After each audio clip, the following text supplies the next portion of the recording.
Uh, with all of, hopefully with your permission, I would like to change the topic of today's discussion. I prepared very well for the topic Rajiv has allotted, but looking at the way the situation in India, the pandemic situation in India is going on, I thought I should express my views to all of you exactly what I presume is going to be the scenario and what needs to be done.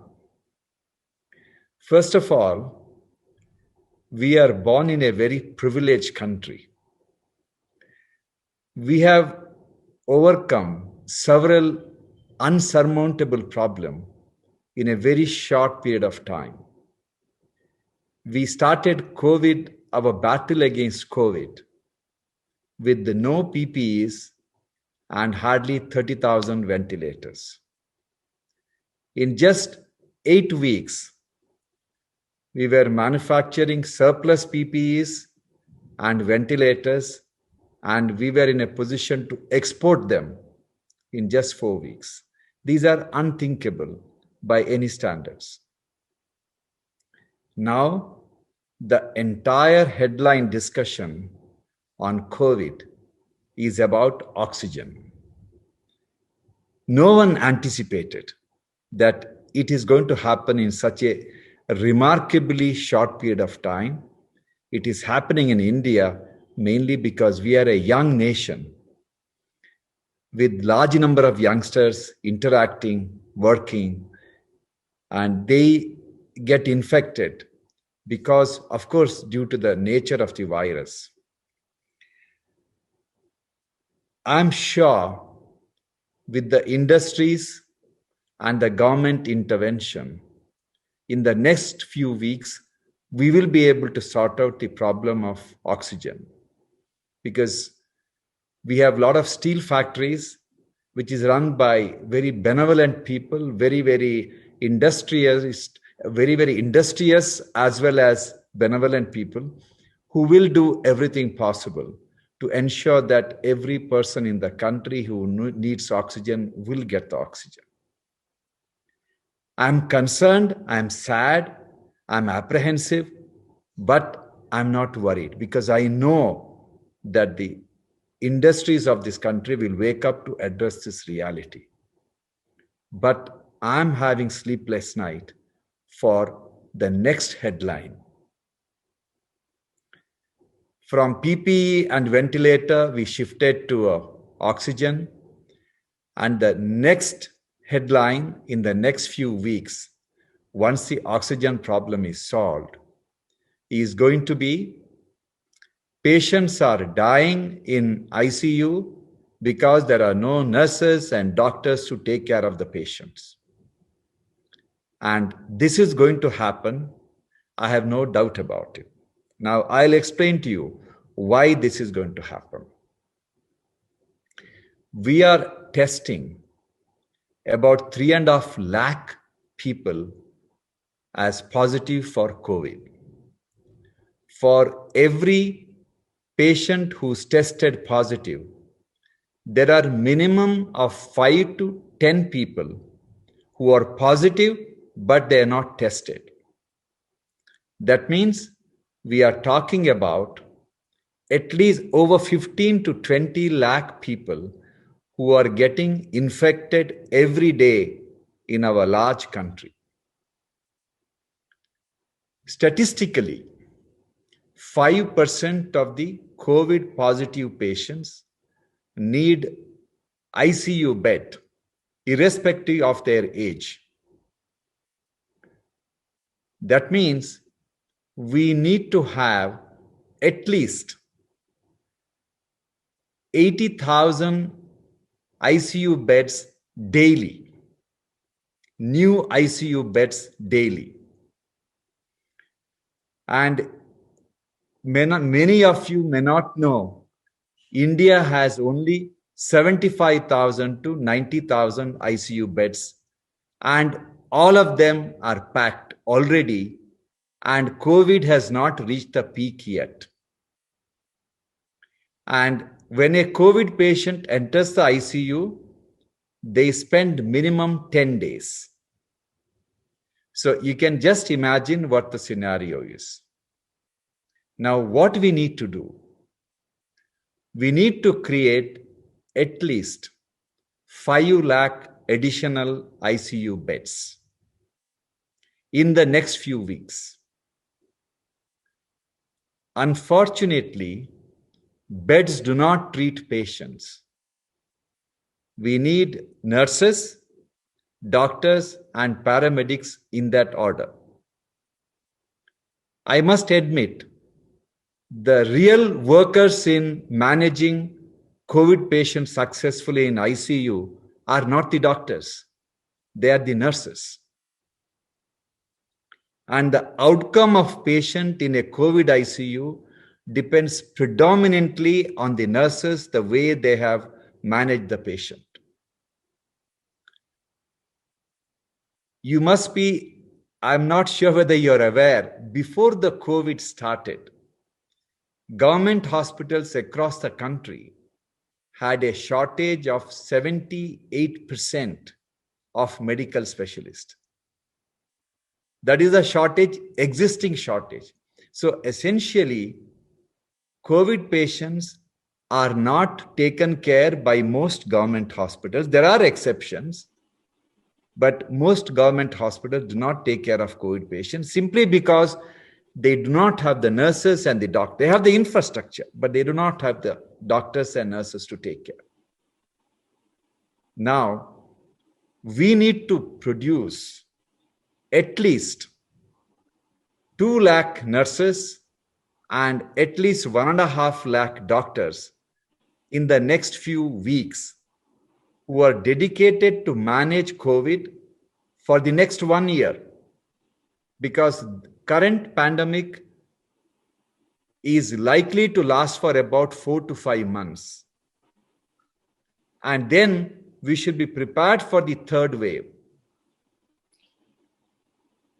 I'm just comparing what happened in England and what happened in US. Based on that, I am just assuming that this is going to be the way virus will behave. So far, virus has not differentiated between Americans and Indians.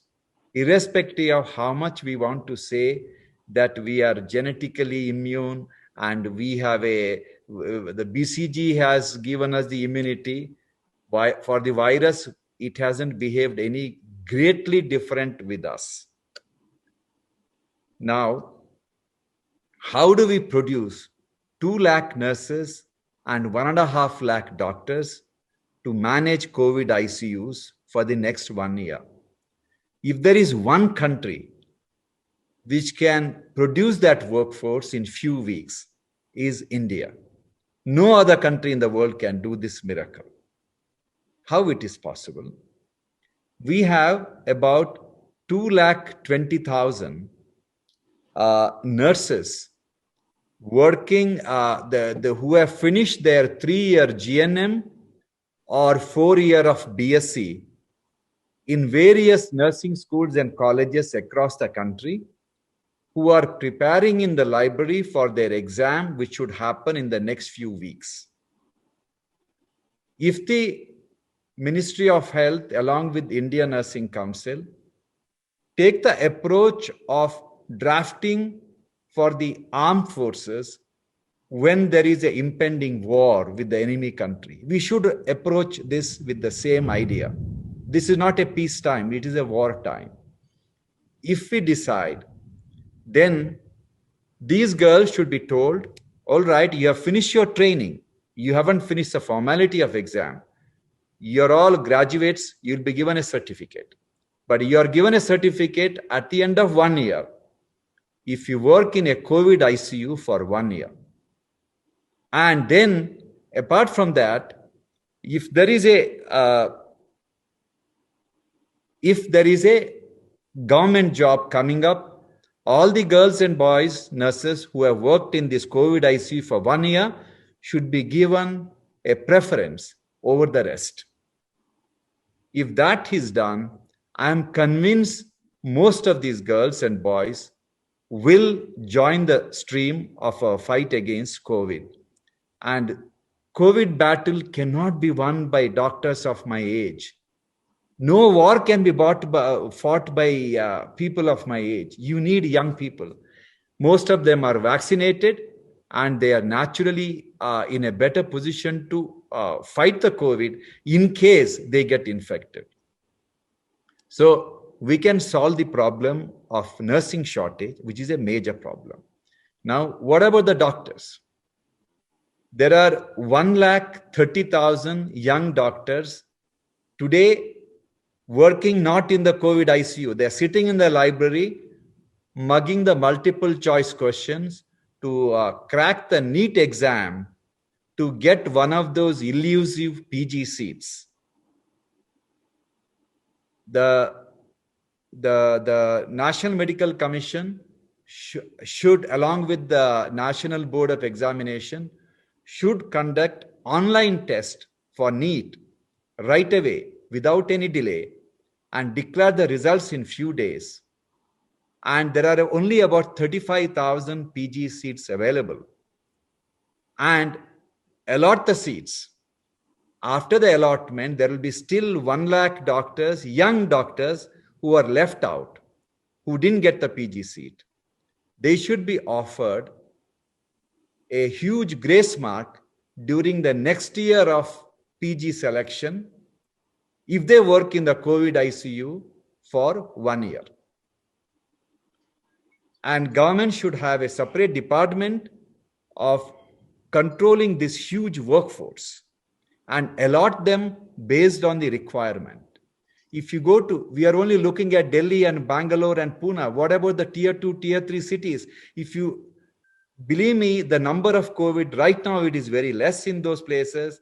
They are going to be in the same fate as us. It's a matter of time. COVID doesn't spare anybody. So if the only hope for a tier 2 in tier 2 cities, tier 3 cities, there are no big private hospitals to manage COVID. Only big hospitals are the government hospitals, and they don't have enough nurses, don't have doctors. These doctors and nurses can really make the tier 2 government hospital very vibrant for managing COVID patients. Apart from this, we have about 25,000 doctors who are finished their postgraduate training and they haven't yet appeared for the exam, and they are not working in the COVID ICU because they may have to appear for the exam anytime. This batch of medical specialists should be told that they can skip the exam and get the degree provided they work in the COVID ICU for 1 year. And apart from them, there are over 90,000, 1 lakh doctors who graduated from overseas universities, and they haven't been able to pass the national entrance exam.